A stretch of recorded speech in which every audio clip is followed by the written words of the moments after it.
Let's have a look at the components within the system. There's really just three parts to it. We have the control surface up here, which doesn't pass any audio, but it controls the audio passing through the system. This is where all the mixing takes place. We also have the stage box, which handles all of the inputs going to the system and all of the bus outputs coming out of the system. The stage box usually is located on the stage, and it handles all of the inputs coming from the stage and going from the console back to the stage. And over here we have the local rack, which houses the DSP engine for the whole digital mixing system.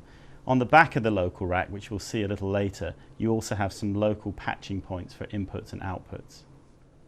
What you have here on the VI4 is 48 inputs arranged in blocks of 8, labelled A, B, C, D, E, F over here.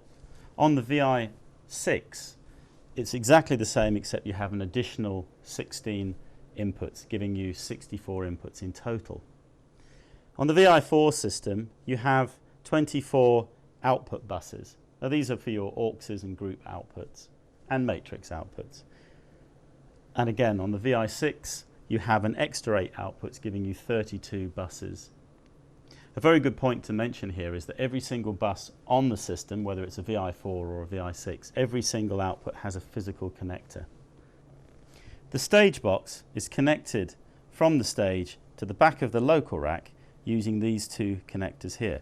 It's a single connector which plugs in here, locks into place, and these two connectors are identical. This is the main output for all of the channels coming to and from the stage box, and this one here is just an auxiliary offering redundancy in case there's a failure for any reason on the main connection. So here we have the local rack, and this is located at the same place as the control surface, and it houses the DSP engine for the system.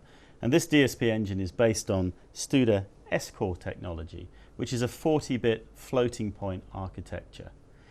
Right, so now we're around the back of the local rack, where you can see there's a lot more I/O. Along this top row here, you'll see that there are 16 balanced line inputs. Below that, 16 balanced line outputs.